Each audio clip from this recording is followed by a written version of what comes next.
Even when a scleral lens looks great in the center, the edge can tell a very different story. But before we dive into edge evaluation, it's important to remember, you should only assess the landing zone once the central fit and lens diameter are dialed in.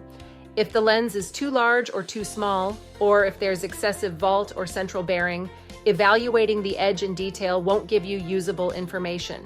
So once you've established a good central relationship, then it's time to fine-tune the periphery.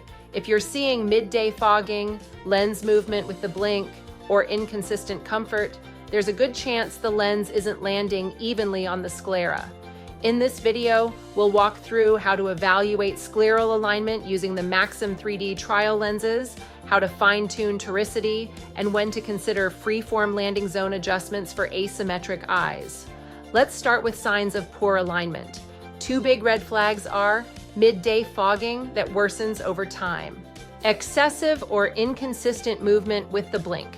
Both suggest a mismatch between the lens and scleral shape, even if central clearance looks great. All Maxim 3D trial lenses feature about 200 microns of toricity at the edge.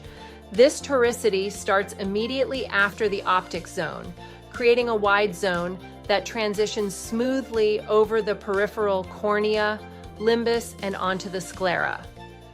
To evaluate edge alignment, apply fluorescein on top of the lens after it's had time to settle, and observe under the slit lamp where and how it leaks beneath the edge.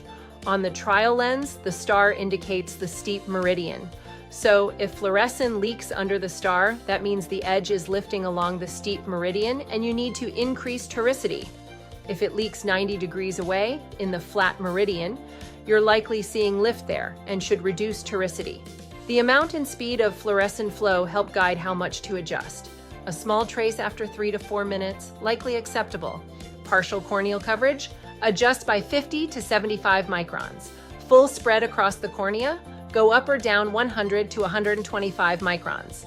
Bubbles under the lens edge, that's likely a 200 micron adjustment. If you're decreasing toricity and dropping below 150 microns, consider switching to a spherical landing zone instead. Quick note on production lenses. On a production Maxim 3D lens, the star does not mark the steep meridian. It indicates the predicted 6 o'clock position. So when interpreting rotation or leakage patterns, be sure to document where the star settles on the eye. If you normally assess vault using fluorescein in the bowl, you can perform the same edge test using lissamine green. It's a little messier, but it often highlights areas of lift more clearly, especially once the lens has settled. Lens rotation also offers helpful clues. If a lens rotates into a position and consistently stays there, that's useful. It means the lens has found a stable alignment, and that position reflects the true steep and flat meridians of the sclera. But if the lens continues to rotate unpredictably, it likely means there isn't enough toricity to stabilize the lens, or the fit is fundamentally off. Now, what if toricity isn't enough? When you're seeing persistent tightness or lift in a localized region, such as the temporal landing zone appearing tight while the nasal side is well aligned, it's time to take advantage of Maxim 3D's freeform design capabilities. Everything outside the optic zone can be adjusted independently, including the peripheral corneal, limbal, and landing zones. This allows you to contour the lens precisely to the shape of the eye, improving comfort, stability, and consistency. If the area of compression is due to a localized anatomical feature, a vault may be the better solution.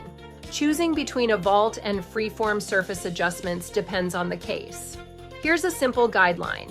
If the area of concern is broad and wide, it usually makes sense to contour the lens to the sclera using curvature changes.